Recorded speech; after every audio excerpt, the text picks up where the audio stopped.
ఆదికాండము చాప్టర్ 17 అబ్రాము 99 ఏండ్లవాడైనప్పుడు యెహోవా అతనికి ప్రత్యక్షమైనేను. సర్వశక్తిగల దేవుడను, నా సన్నిధిలో నడుచుచు నిందారహితుడవై యుండుము. నాకును నీకును మధ్య నా నిబంధనను నియమించి నిన్ను అత్యధికముగా అభివృద్ధి పొందించెదనని అతనితో చెప్పెను. అబ్రాము సాగిలపడియుండగా దేవుడతనితో మాటలాడి, ఇదిగో నేను నియమించిన నా నిబంధన నీతో చేసియున్నాను.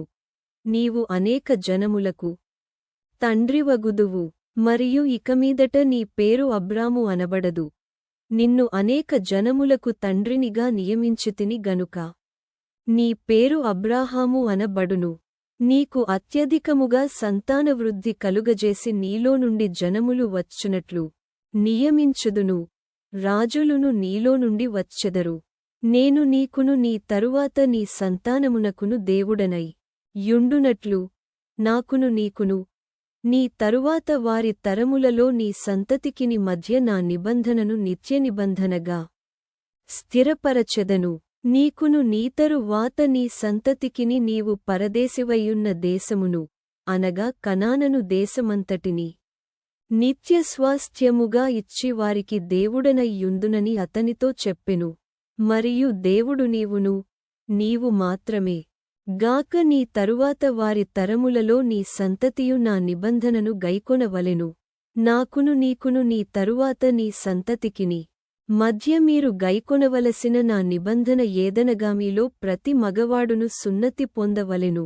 మీరు మీ గోప్యాంగచర్మమున సున్నతి పొందవలెను. అది నాకు నీకు మధ్యనున్న నిబంధనకు సూచనగా ఉండును.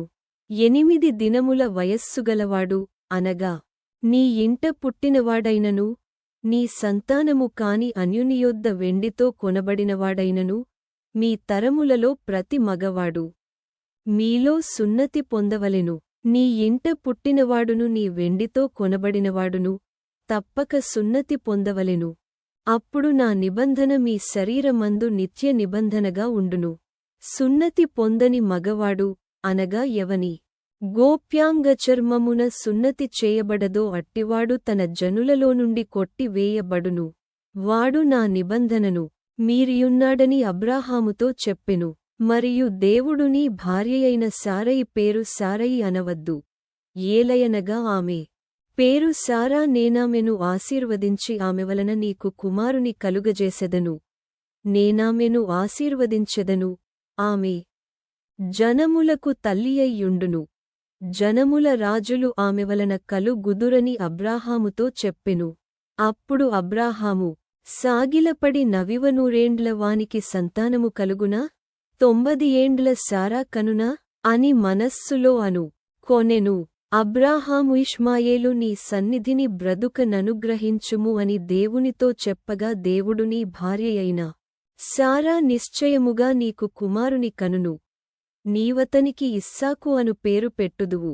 అతని తరువాత అతని సంతానము కొరకు నిత్యనిబంధనగా నా నిబంధనను అతనితో స్థిరపరచెదను.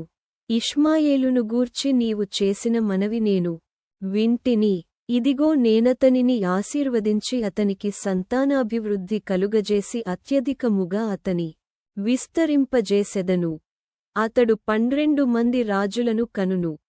అతనిని గొప్ప జనముగా చేసెదను. అయితే వచ్చు సంవత్సరము ఈ కాలమందు సారా నీకు కనబోవు ఇస్సాకుతో నా నిబంధనను స్థిరపరచెదనని చెప్పెను. దేవుడు అబ్రాహాముతో మాటలాడుట చాలించిన తరువాత అతని యొద్దనుండి పరమునకు వెళ్ళెను.